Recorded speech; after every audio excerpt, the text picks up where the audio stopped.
shoot down all your ships now. Radio, all your friends. The war is on again. Shoot down, shoot down, shoot down.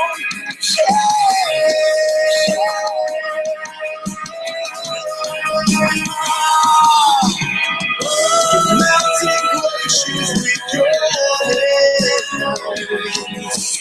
You scattered through the time like sand.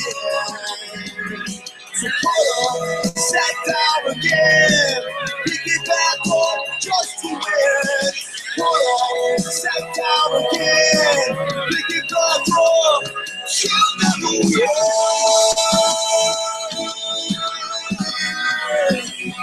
You'll never win.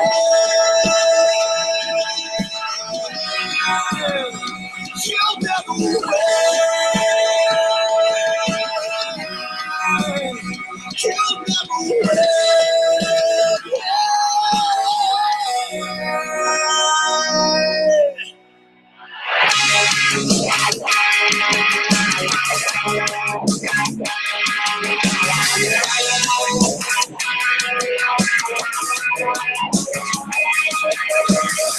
Shoot out, shoot lights out.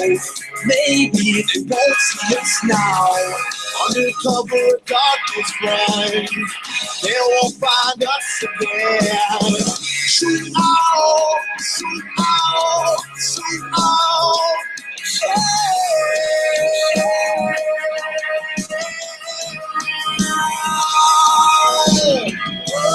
Melting glaciers with your names. Scattered through the time like sand. So hold on, step down again. Pick it back up just to win. Hold on, step down again. Pick it back up. You'll never win.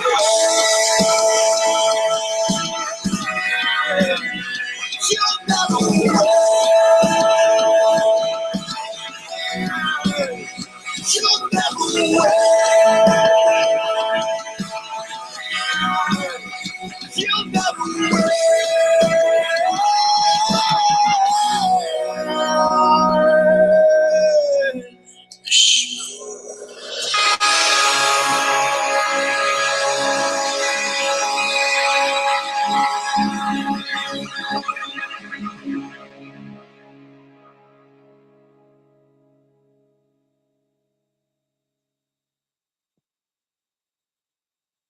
Say hello. Hello. How about now? You're hosting the show now. I think I'm hearing something. Yep. There you go. Number 16. There it is. Doug, that's why you're here. You're going to help me fix this shit, right? Technical service. I'm an overqualified roadie. That's what I am. All right. Welcome to the Noah's Ark Show. Thank you so much for tuning in. It is Wednesday. We're a little bit late today. We're running at the 7 o'clock hour today. First band couldn't make it, but we're here. We're happy to be here with Mr. Doug White from Watchmen Studios. allwnmyradio.com, 716-402-4218. Doug White, a name we hear a lot here on the show, which I always say every time I hear it because we do hear it almost every week. Well, it's something anyways. A lot of bands work with you, and I'll tell you what, the consensus is always very similar with everyone. They all say the same thing. It's like, Doug's a great guy, great to work with, but also very demanding. You know, you get the most out of people. So what's your strategy for recording? Well, we do the best we can with the budget you get. That's all you can do. You know, it's quantity over quality. It's a battle of time against money. Right. And then the other factor in the equation might be talent too. Yeah, and how much practice has gone into it, how well rehearsed they are and ready to go, really. Yeah. But that's a great thing about your studio is that you really work with bands at all levels and at all budgets and doing all sorts of different things. Yeah, from major labels to no budget at all, budget free. So it's all about trying to get the best bang for your buck for the budget you have and the amount of material that the band wants to cover or needs to cover for various things, like whether it be getting shows out of town or shopping out to labels or a single for a video or maybe they're releasing an EP or going for the full length and do the CD release show. It can vary on what the band wants to accomplish and how much they can scrape together and spend time doing it right or doing it fast. But it's that flexibility that really makes you stand out, I think. Like we were talking a little bit before the show, you might have a punk band that wants to do 30 songs in 2 days, and then you've got a major label band that wants to do 2 songs in 30 days. Yeah. You know what I mean? How do you switch back and forth between projects like that are taking such a fundamentally different approach? Sometimes midday I'll have to remind myself this isn't yesterday, so let's put a move on it, you know. Stop being too picky. Or possibly, hey, we got all kinds of time. Let's get way more picky on things. So you have to monitor your workflow all the time and keep in mind what the band's trying to do and how much time that they have to do it. And how do you shift gears like that, though, going from one to the other that quickly? You know what I mean? Well, there's various ways to set up a band, and it can be all the way from a stripped down click track, building one instrument at a time and sort of building as you go, all the way to setting everybody up and trying to catch it and doing quickie fixes, I like to call them. So you can do, you know, basically a full band live recording and then do your quick fixes as you go, versus a band that is going to do a piece at a time, and we're going to monitor every piece going in and every note being put down, and that is a slower process. You know, like I was saying, we hear your name a lot, and we talk about Watchmen a lot. We hear your music that you've done a lot here on the show, and I'm sure play a ton of it here in the stream, which I thank you. You do a fantastic job, by the way. You know, it's just funny, like even the theme song, the theme intro for the show here is Dark Eyes 55, the song Radio. And we're sitting here listening to it. Doug mentions, you know, I think I recorded this song. I recorded that. Oh, wait a second. That's me on the Ebo right there. I'm playing the guitar with the Ebo right there.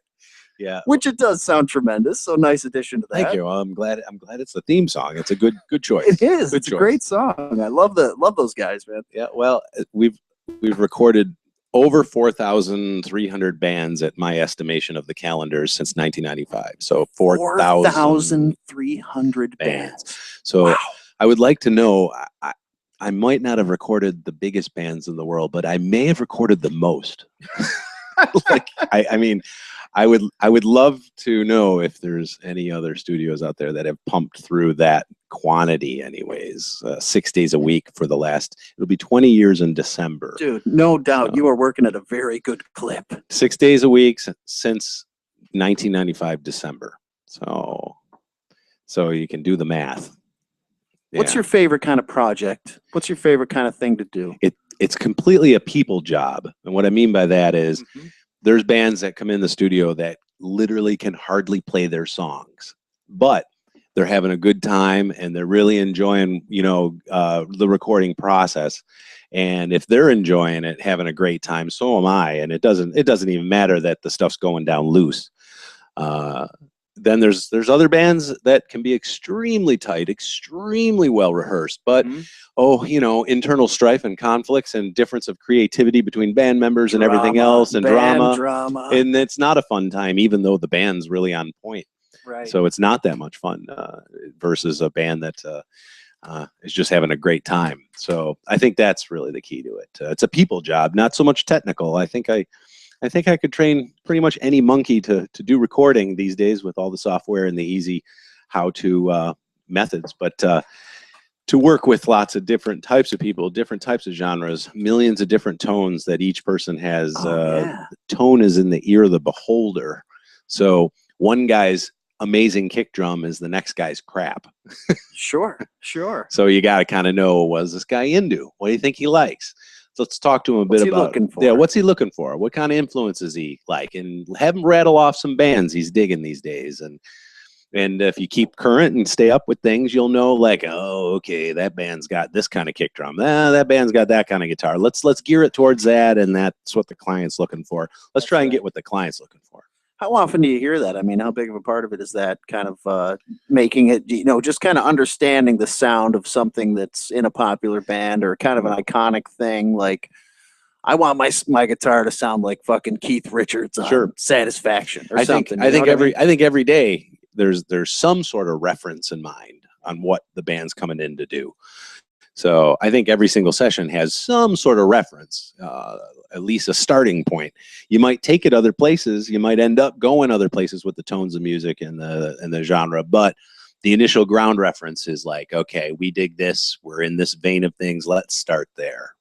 So I don't want to get too far without mentioning that you are, of course, a musician yourself, and in a band, Makar's Pen. yeah, it's my main project. The main project. What side project?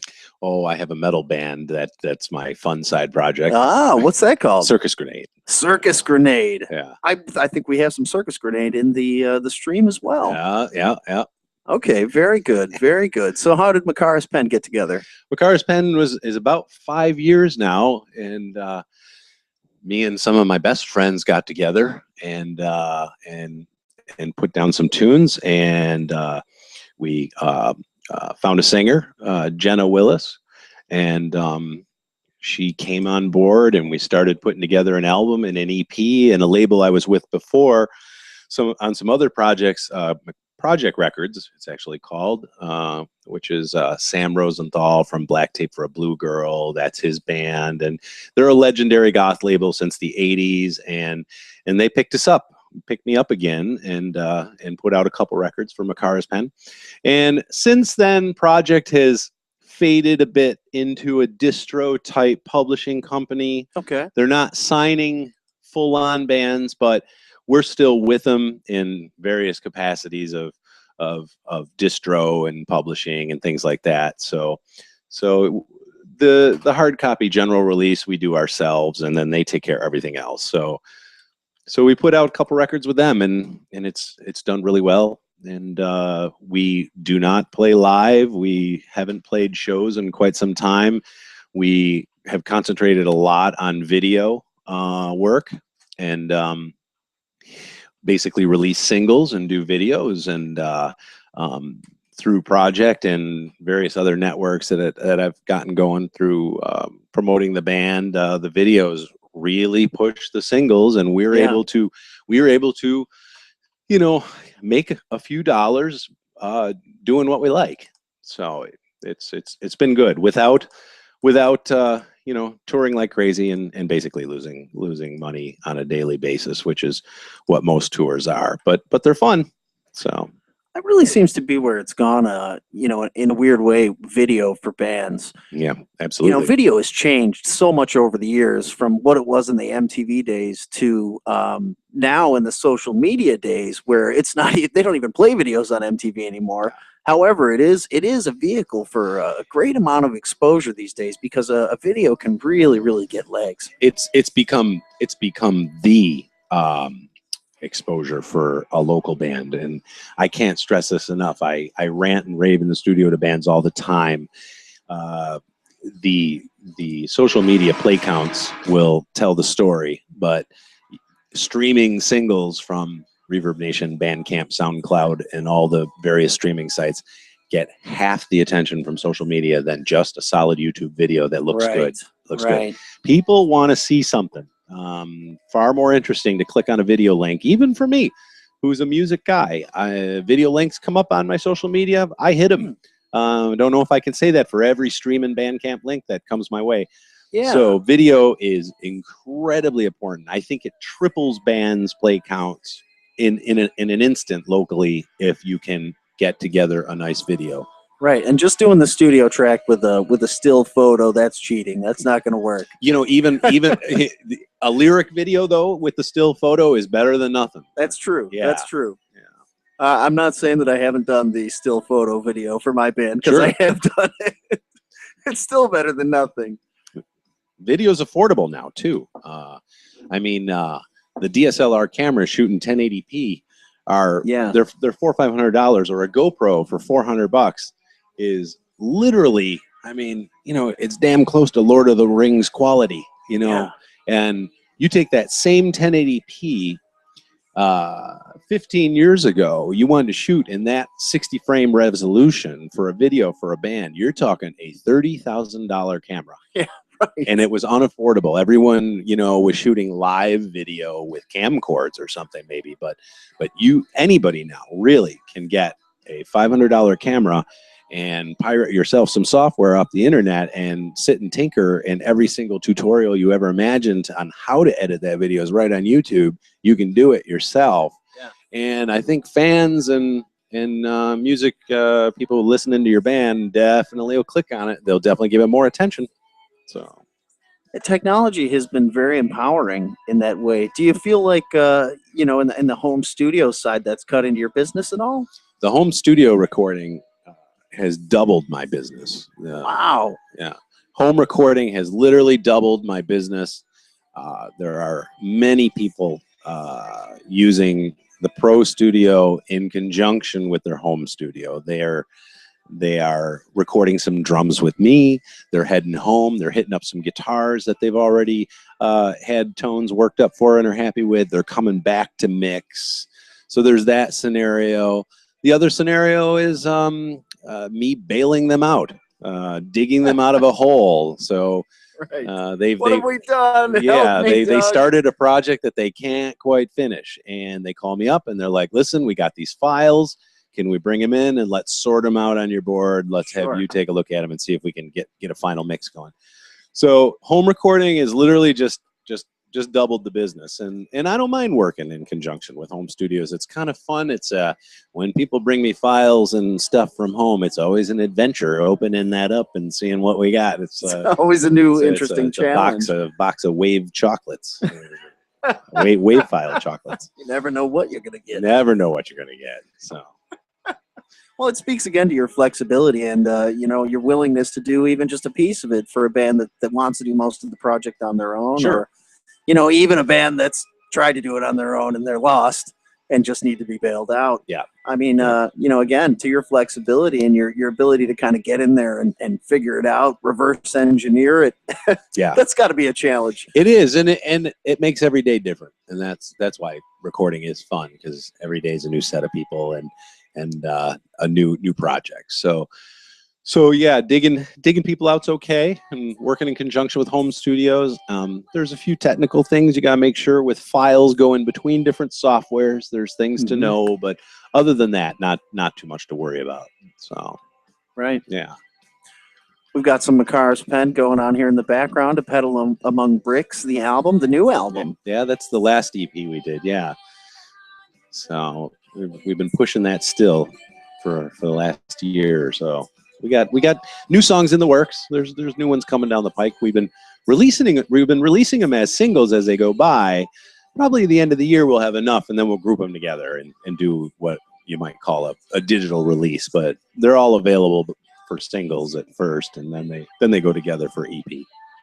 You've done over 4,000 bands over the years, over, you know, almost 20 years of recording. Is it a unique challenge to record your own band? Yeah, it's my band is sometimes the one I put the least amount of effort into. Really? Like after weeks and weeks and weeks of very meticulous, picky recording with many good paying clients, when it gets to my band, we set up and we're like, yeah, that's pretty good. Yeah, let's go with that. Yeah, that's good. You know, it's really refreshing to track quick and fast, but the people in the band are confident what they do. So when we track it, we know right away, like, if that's good. We don't need to hear it 10 times. Like, we're moving on to the next thing. So, and that's probably because my guys have been in the studio with me so many times that it's not anything new and nervous for them to do. So.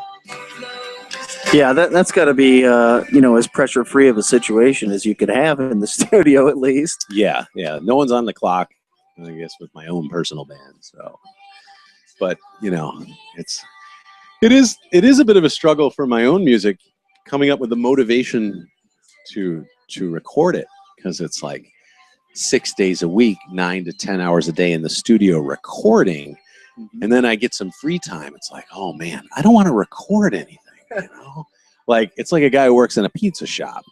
You know, he doesn't go out for pizza. And On his day off. my band members get on me about that because they'll text me and say, man, we should record something tonight. And I'm like, oh my God, can we just go fishing or something? Can we do anything but record something? Right. You know, I am just, you know, so I try to block off a day or here now and then, or wait for a cancellation and then get motivated to do my own stuff. But it's very hard to dive into something big and fresh after 10 hours of doing the same. Well, I tell you what, why don't we hear a song from the album here at full volume instead of us talking over it? Sure. Give you a chance here to play the full thing. What do you say? Yeah. Is there one you had in mind? What's your favorite on the album? Oh, I think I like Mountain View. Yeah, I like Mountain View quite a bit. Mountain View. Mountain View. Mountain View. Why am I not finding it? Play the first song off the EP. Wait, I've got 6410. That's a good one. Mountain View. There's no Mountain View. I'm not messing with you. You know what? Maybe that's not on the one I'm thinking of, which is entirely possible. Well, it's not on the first one either. No, it's definitely not on the first one. Yeah, 6410. That's good. Okay. That would be good. I'm thinking that was Mountain View is right after that EP. Okay. All right, we've got Doug White from Watchmen Studios here, all WNYradio.com. It's the Noah's Ark Show. We're going to hear his band Macaris Pen, 6410. Stick around. Doug brought just a wealth of amazing music that we're gonna try to touch on a little bit of all of it if we can. But awesome stuff. Macaris Pen, check it out. You're like a drug to me. You're like a drug to me. Like an addiction growing constantly. At times I crave your lips. When between us is so much distance.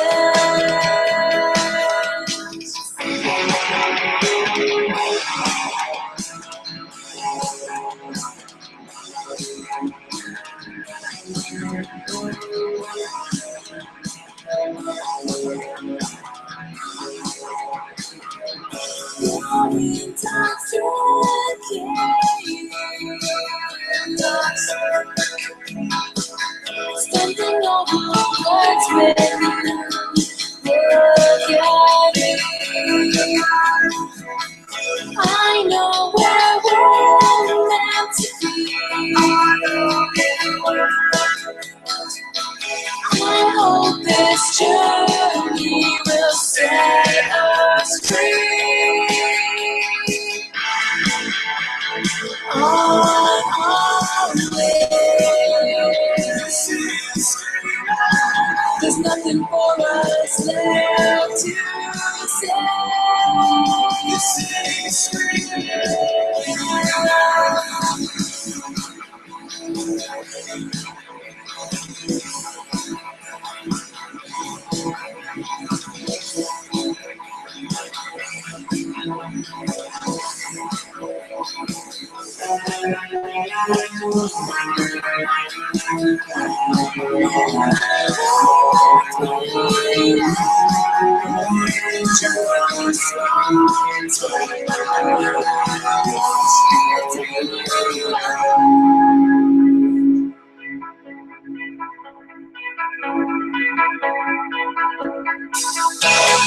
Don't ask where we're going, just follow the road. Miles upon miles, they are forever spread. In front of us forever, looking behind us never. As we hear the city screams, never looking back. On our way, there's nothing for us left to say.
allwesternnewyorkradio.com, Noah's Ark Show. That is Makaris Penn, and we're here with Doug White from Watchmen Studios. You could call in at 716-402-4218. That's our phone number.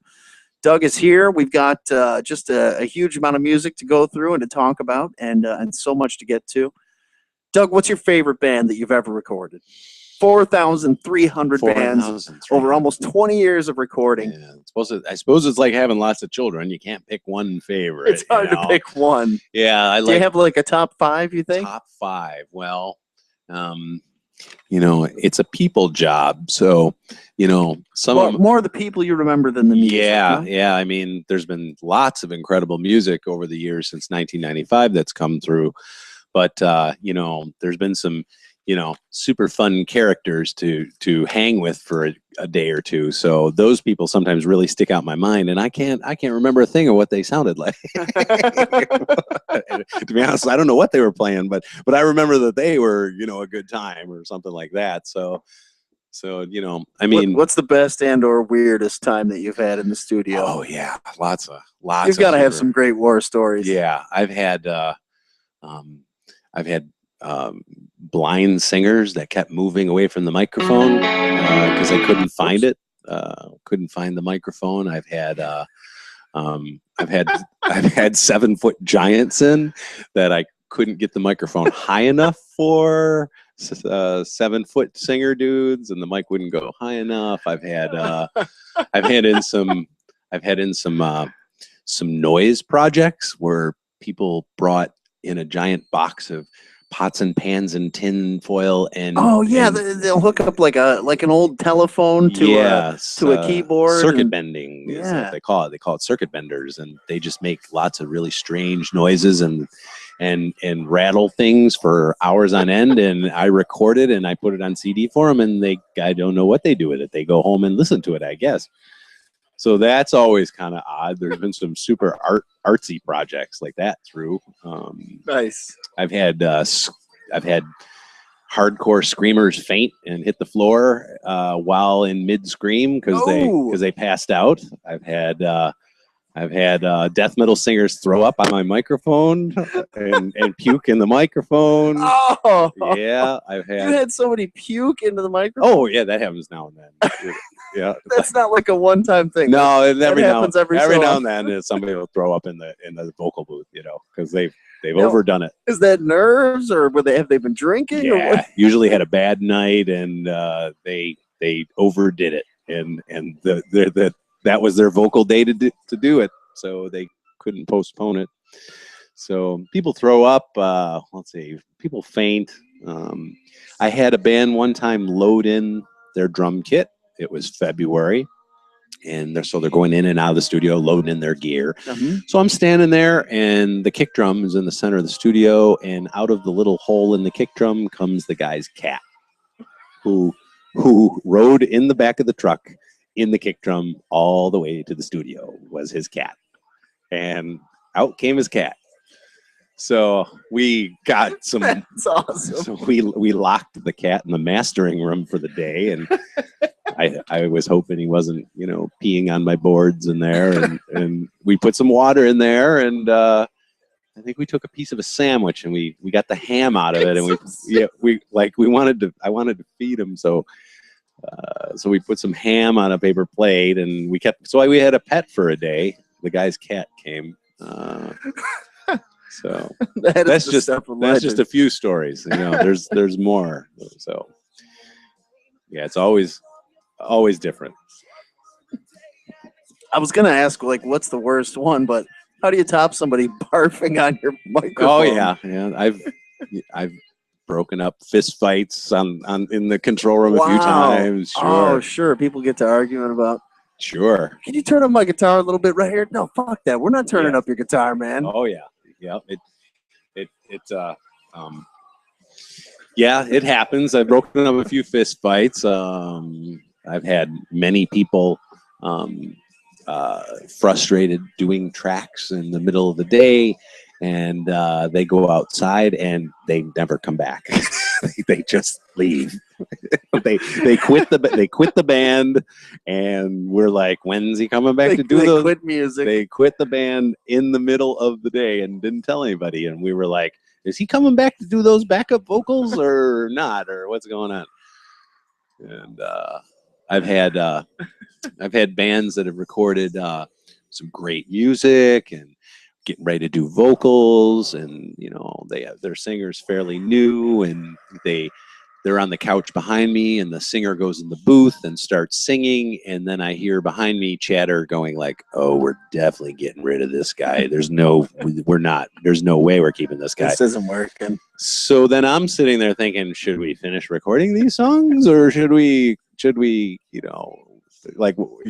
I'm recording this stuff trying to make it good when I know the guy ain't coming back tomorrow. So it's like, no, keep going. Yeah. He's paying for the session. Yeah. Yeah. They that's what usually they say. They're like, just finish out or do whatever he wants to do, and we'll deal with it on our own time. So it has to be, like you said, it's a people job. That's got to be a big part of it, is kind of feeling out people. And, how do you resolve conflicts when there's a conflicting vision in the band? Yeah, you do become the referee. Yeah. You're the guy in the middle between, maybe different creative differences. And yeah, it's compromise, I guess. Sometimes, it's compromise. Yeah. But how do you have to step in and kind of say, well, this is what I think would be best? Sure. Yeah. All the time. Yeah. Yeah. Yeah. You can, and you got to back up your logic with reasoning. Like, I think that chorus is too long because of this, or I think that solo shouldn't be that way because of that. And you should have a good reason behind it. And sure. Yeah. The one thing that sometimes gets me a little crazy in the studio is somebody will go in and put their heart into a vocal track and really give it their all, and somebody in the band will go, I think that could be better. And it's like, okay, well, what do you think? Better timing, better key, better pitch, better energy. And they're like, I don't know, just better. See, that's not constructive. If you're going to say do it better, how about having a definitive idea on what better is, so the guy can work towards that direction. Yes, have an idea of what exactly it is you're not happy with. Yes. And this is how fights break out in the control room. Because then the guy goes back in and he just does it the same way. He does the same thing. Same thing, again and again and again. Can you do that better? Can you do it better? Yeah, what is better? Better is in the ear of the beholder. So, as I said, we get a lot of music here. Doug White from Watchmen Studios, and some Bunny the Bear going on. Yeah, we just finished their new record that'll be out July 24th.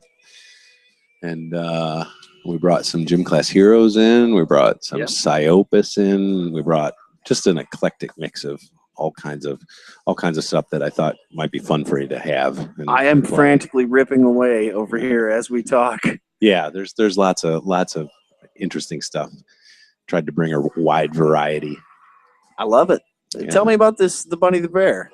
The Bunny and the Bear, they've been pounding away at the studio with me for about 5 years now. I think we're on album 6 now, and wow, so 6 albums in 5 years. Yeah, well, we bought about an album a year almost, and they're on Victory Records and out there pounding away at stuff. So it's been a long crazy trip with those kids. Yeah.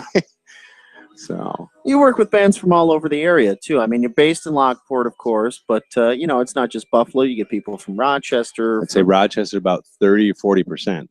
Really? Yeah, about 30 to 40% is Rochester. I was lucky in the early days to do a band called Lethargy, which later turned into Mastodon, basically, with most of the members. And that sort of opened the floodgates of Rochester dudes coming in and recording. And I was lucky to kind of get that, you know, because it really was the seed that made a lot of Rochester bands come even to this day, the Lethargy stuff. That's one of those things that sticks, is that people are like, that's the guy that did Mastodon. Yeah. You know what I mean? Well, yeah, Lethargy, they were called back in the day. Right. And then Braun and Bill eventually went off and did Mastodon. But it had some of the same flavor in the early days. So how much is your approach different depending on the genre? You know, I hear you do a lot of metal bands. Seems like it's a genre you're pretty comfortable recording. we do a lot of metal, and sometimes I'm a bit known for metal.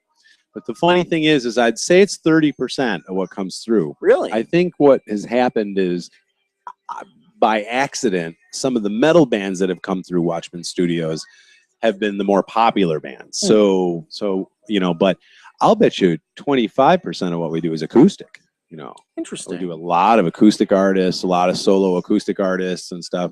I think it's just that the metal bands that have come through have been the on the bigger side for the area, maybe, you know. Do you have a favorite genre to record?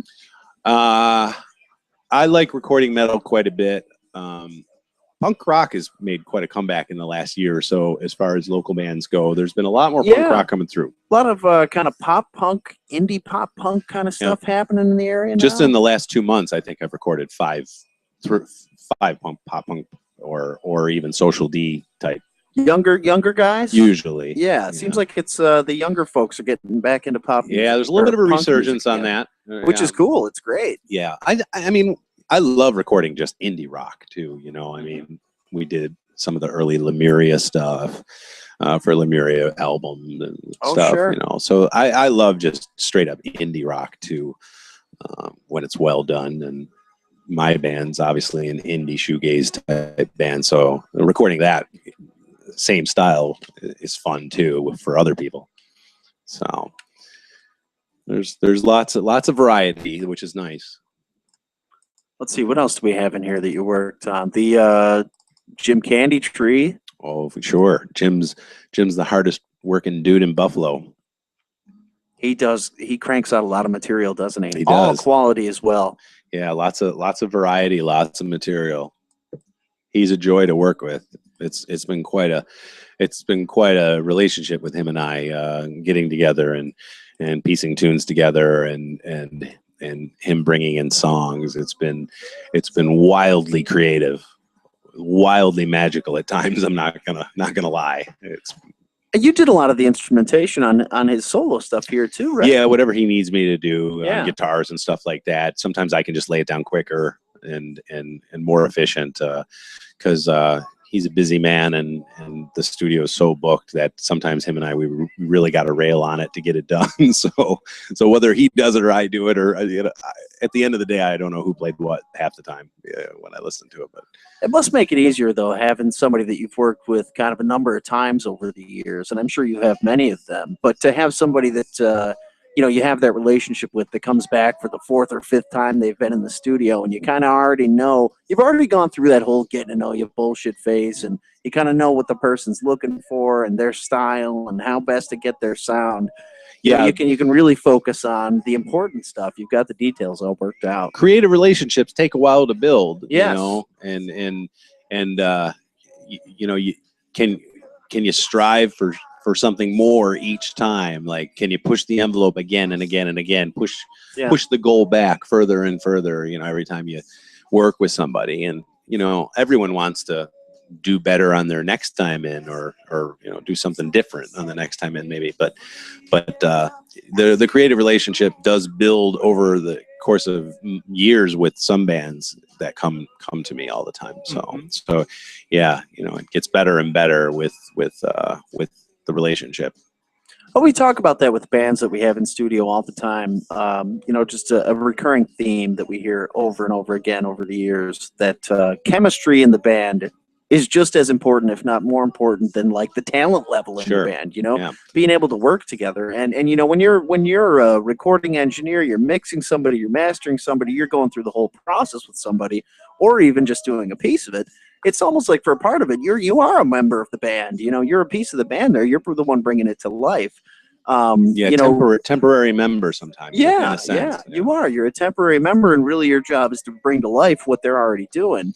I can wear the hat of engineer, or I can wear the hat of engineer/producer, and those are different. And Yes. and you need to figure out what hat you need to wear when the band walks in. Talk a little bit about the difference in those roles and how you kind of approach it. There's bands that walk in and set up, and we start playing, and I can tell you right off the bat, they don't need me to tell them a thing. They are 100% in command of the arrangement and the material and their tones. They just need me to record them. Just capture it. Yeah, they've got they don't need any advice. They don't need any suggestions. That something I might think is better or worse. You can get the feeling, especially from veterans, veteran musicians, and that can be also an in-between type relationship where, yeah, they kind of got everything they need, but Doug, if you hear something, toss in your 2 cents. We want to hear it. We kind of know what we want to do, but we're open to suggestion. There's your second level. And then there's the next level where the band walks in and goes, we kind of got this outline for a song, and boy, if you could help us bring it to life, we're not that far along with it, and go ahead, jump in, and jump in full in. So then you put on your producer hat, and that has to right. change your whole approach to the whole process, really. I mean, I would think, right? Because you have to have kind of an idea of what you want the final product to be before you even start recording. Yeah. I would think in that situation. Yeah, you're steering the ship. Yeah, yeah. Right. Rather than just being the engineer on the ship. Yep, you have to have that vision in place. Yeah, exactly. And that's where you try to pick the musician's brains, pick the artist's brains for what they might be into, and what they're shooting for, what their goals are, and try and make it go in the direction they want to go. And sometimes it doesn't go that way, and they love that it went somewhere unexpected. So that happens with Candy Tree and I. Like we'll start in on something, and wow, it'll left turn where we never thought it was going to go. So that's but ends up a great place. Yeah, hopefully, that's the idea.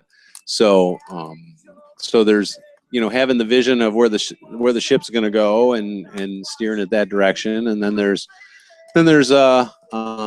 literally just you're along for the ride. You don't have to steer the ship at all. The band knows exactly what they want to do. So having a good feel for the type of people you're working with, what do they need from me? What are they looking for? And that can vary. That can differ. It'll be different every day. If you could record any band all time, who would it be? Well, I made the determination years ago that Neil Peart's drum set won't fit in my studio. But I always Neil Peart's drum set won't fit in most warehouses. Yeah, but I always had a plan that if they called me to record, I would knock out the back wall of the drum room into the lounge, and I think it would fit from the drum room into the lounge. We'll make it work, guys. We'll make it work. So I was thinking about I would knock a wall out if Rush wanted to come. Yeah, that was a thought. Maybe Rush. Yeah, that would be. I could see that. That'd be awesome. Boy, just miking up Neil Peart's kit, that's going to take all day. I'm going to need a few. Can I borrow a few of yours? 'Cause I don't quite have enough. Not quite enough. I don't know if we have enough between you, me, and a few other studios. Yeah.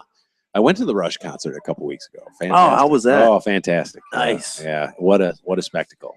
That's just as big as it gets right there. Yeah. A band that's really kind of kept it together over the years. They've kept that sound, kept the voice intact, kept the members, and kind of kept it rolling the same way, so they can still play a really killer show. Hardworking and consistent, Right. in their Right. tour schedule and what they want to do. So it was a good show. It was good. I didn't have very good seats. We were way in the back, but we just kicked back and enjoyed it, though. Let's see. I've got a bunch of stuff on here that you brought. What should we get into? Let's see here. Let's do a track from something else. Let's play a Psyopus track and really make people's ears bleed. How about track 5 off of Psyopus? Insects. Yeah, let's do that. So tell me about this. Tell me about working with Psyopus. Yep, that's 30 days of my life I might never get back. That's one of the guys that puked in the microphone. Yeah, well, yeah. Psyopus is one of the most extreme metal bands ever. And AP Magazine said that the Psyopus CD that you're about to play was the most extreme technical metal record of all times, that it seemed like Psyopus was bullying all other tech bands around. And that's a pretty incredible review. I like to think, yeah, AP Magazine thinks it's the most extreme record of all times. So from our puzzling encounters, Psyopus. Yes. Number 5, Insects. All right. Fantastic. Doug White, Watchmen Studios, Noah's Ark Show, all WNIRadio.com. This is Psyopus.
Exploring, tasting, dead, twitching hands laying, eggs.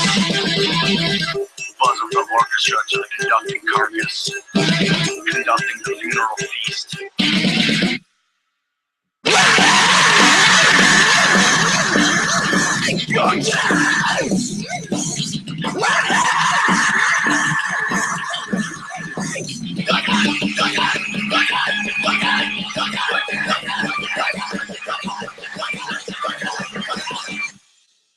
All right, welcome back, Noah's Ark Show, all WNRradio.com. Figure I better talk softly after that. Everybody just take a deep breath. That is some fucking intense shit right there, man. That's super over the top. Wow. Super over the top. polyrhythms, just insane tapping on the guitar the entire time. Yeah, and Chris Arp on guitar. He's something else. Wow. What else? Should we do something else here Yeah. real quick before Well, we head out? Why don't we play an Ookla the Mock song? Yeah, let's get in the Ookla. Tell Yeah. us about the Ookla. Ookla the Mock is a filk fandom band. Filking is a style of playing live at Star Trek comic book conventions. Comic-Con and that sort of thing. Yeah, and I played bass for them for a long time. They're good friends of mine. They still record with me now and then, and we do stuff. But they're they're a huge band. The people internationally love this band. They're right from Buffalo, but they don't play clubs locally and stuff like that. It doesn't mean much to them. They travel all over and do conventions and stuff like that, and play the science fiction conventions. And so do they have like characters? How does that work as a filk? Yeah, no characters. They have many songs about characters, because the music revolves around fandom. Which can be wide variety from Star Trek to Star Wars to comic books to whatever fandom can incorporate. And they do all kinds of songs about all kinds of goofy things, and a lot of songs about monkeys. Well, I think the album I gave you is the Monkey album, which is Smell No. I think there's like what is it, like 40 songs about monkeys on there, 30 songs. Oh my God, the Hockey Monkey. Yeah, the Hockey Monkey. There you go. That's a good one. Yeah. I've heard that before. You can play that one. Play the Hockey Monkey? Yeah, I like the Hockey Monkey. All right, fair enough. All the scientists are running around looking for the monkey, but he can't be found because he's down at the pond playing hockey with the kids. All the teachers are running around looking for the children, but they can't be found because they're down at the pond playing hockey with the monkey. And it's 1, 2, 3, the kids love the monkey. 4, 5, 6, the monkey's got a hockey stick. 7, 8, 9, having a good time, yeah.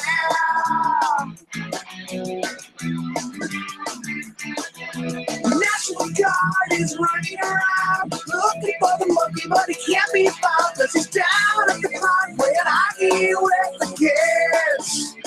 All the parents are running around looking for the children, but they can't be found because they're down at the pond playing hockey with the monkey. And it's 1, 2, 3, the kids love the monkey. 4, 5, 6, the monkey's got a hockey stick. 7, 8, 9, having a good time, yeah.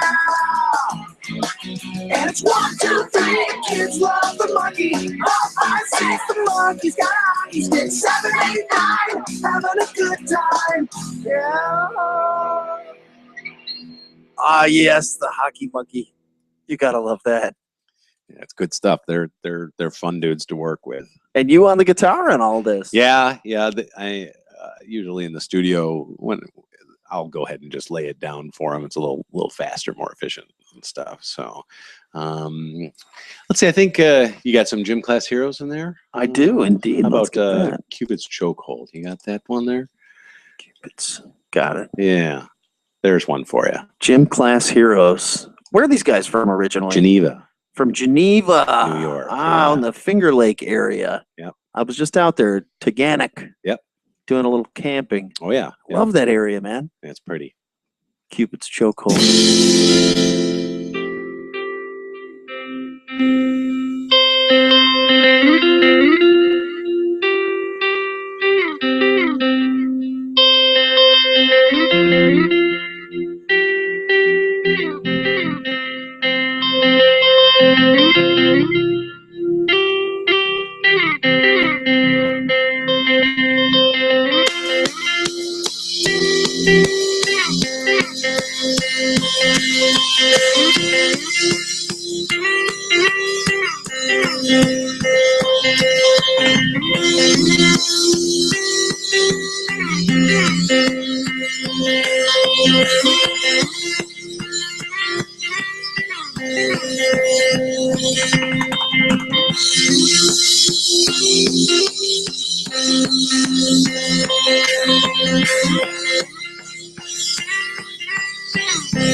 Now, Doug, is this a situation where, with a band like Gym Class Heroes, you have an outside producer kind of come in and overseeing and laying down the vision for you, or they do pre-production with me on everything, but that band is way out of my pay scale now. I mean, there's probably an army of producers now involved in that in LA. Yeah. So I'm fortunate and lucky that they still come in and they write with me and demo and do pre-production for the album, and then they're off to LA and I have no idea who's involved then. I'm out of the loop.